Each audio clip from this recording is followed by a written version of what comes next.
Hi everybody, welcome back to our channel. Thanks for watching, and also thanks for listening to our Air of Authority podcast, where you can listen to this episode as well. Today I'm asking my dad what he thinks about attic fans, yay or nay. So let's see what he has to say. Hey Dad. Hello. Hey Dad, I have a question from a customer that came in from the website. Her name's Sherry, and she is asking this question. She says, "Hi, I'm looking to replace my air conditioner this spring. Is it beneficial to add an attic fan as well?" So you're the expert. Okay. What do you think about that question?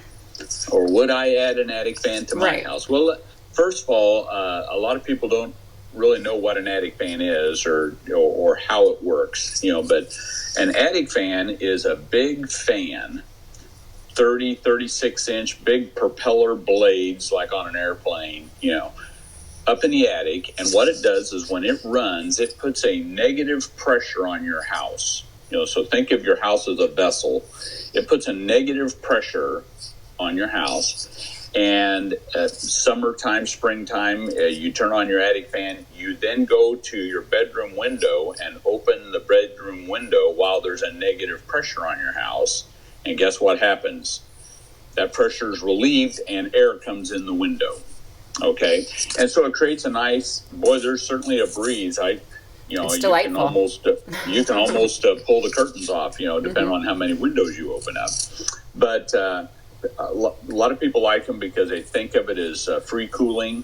They just get, instead of using the air conditioner, they're just using this fan, and just bring all that fresh air in the house. Just let that fresh air sweep through the house. So those are the advantages. Those are the two primary reasons people like the attic fan.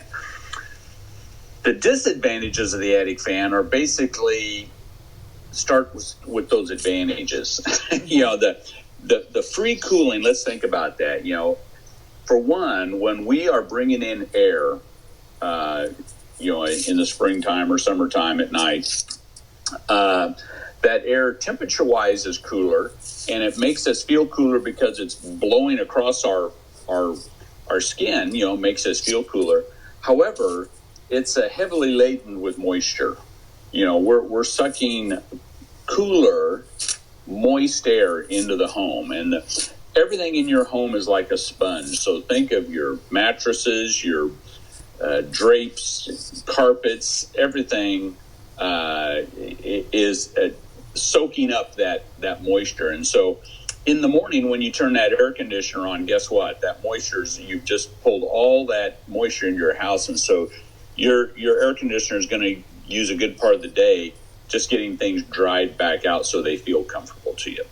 The other thing is it uses electricity. A basic fan like that could run anywhere from 700 to 1,000 watts of electricity. And so if you think of, on the low end, 700 watts of electricity, that would be like 10 or more 65-watt light bulbs. So think of that. Wow. So you're just... Think of that visualization. You go to bed, but I first turn on 10 light bulbs throughout the house and go to bed. And it doesn't make much sense. But it's not going to kill your electric bill, but it's certainly not free. Right. The other point is, we bring in all that moisture with the air. So think about it in the summertime, the nights that we're using that attic fan. Think about those nights in July, where it kind of cools off a little bit. But yet you go out in the morning and there's dew all over your car, right? Well, see, that's what I'm talking about. That's the moisture I'm talking about. And most people in this part of the country can relate to, that morning you get up and it's sticky. 68 degrees, which feels cool, but it's humid. You go outside and your grass is all wet and the car's all wet and everything. Well, you just pulled all that into your house, and now we want to dry it out again. Right. And so you're kind of making your air conditioner run maybe a little harder. Exactly. Yeah. Okay. Get rid of the moisture. Okay. But the other thing is you've pulled in all the allergens in the air, at my house, I have a high-efficiency air cleaner, and I treat the air with ultraviolet lights. I have the cleanest, freshest, healthiest air inside my house. I'm not going to open my window and pull in all the ragweed. And, you'll cover your screens with cottonwood seeds and stuff like that. It's like, personally, once you get used to really clean, fresh air, you can sense, you can feel the difference when you pull in a bunch of ragweed and cottonwood seeds and things like that. So especially if you're prone to allergies like that. So there, I've kind of been a little argumentative about the primary reasons people pull it in, but let's think about something else that most people don't think about. And remember what I said about how the attic fan works? It's this big propeller fan that puts a negative pressure on your house.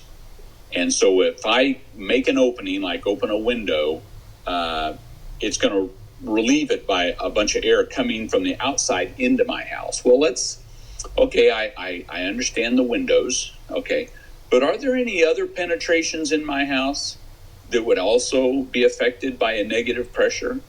Anywhere there's a hole in my house, like let's say, a dryer vent.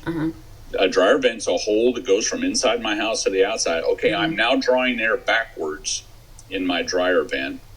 I've got all kinds of sewer vents and things like that. But the most important one is the flue, your chimney, your flue pipe for your water heater and for your furnace.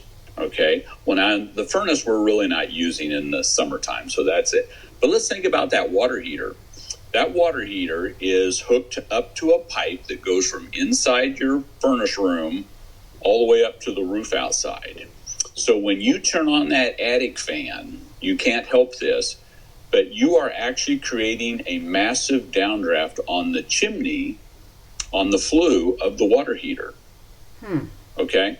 You go downstairs, you try and light a match, or just put your hand there. You'll feel the air coming down the chimney pipe. If your water heater turns on and starts burning natural gas, all the carbon monoxide and carbon dioxide that it's creating is not being vented up your flue. It's really a bad deal. I didn't actually think about that. It really is. And here we're so sensitive about building codes and how we install appliances and proper draft and all that. And then we just basically throw all that out the window and put a big exhaust fan on my house. And so for that's enough of a reason right there that I personally wouldn't want to have an attic fan. But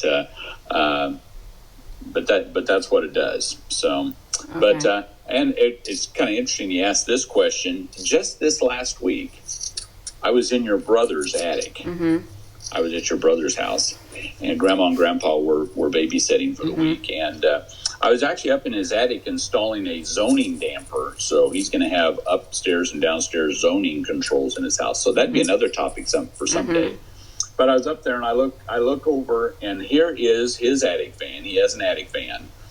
And it's a big 3-foot by 3-foot square in his attic. And he has a super insulated attic, right? It's super insulated up there, except for this 3 by 3 square with no insulation at all.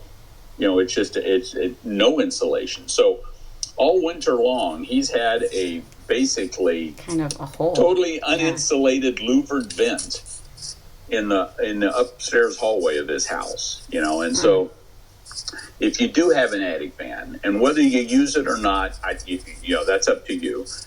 But insulate that thing in the wintertime, and it's the same way in the summertime. It's just as bad in the summertime. The heat, especially the radiant heat coming down out of the attic, is really brutal. But that's a pretty big void to have absolutely no insulation. So you want to be mindful of that too.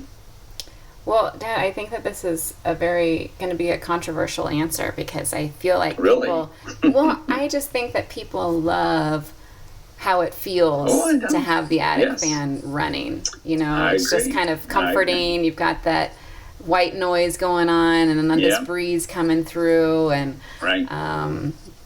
so I think that's a disappointing answer. That bit of a troublemaker today. A bit of a troublemaker. Yeah, it's a nice breeze, but then also possibly bringing in just know carbon monoxide and if you love that feeling, I'm not going to be the one to tell you can't do it. You can do it, but Right.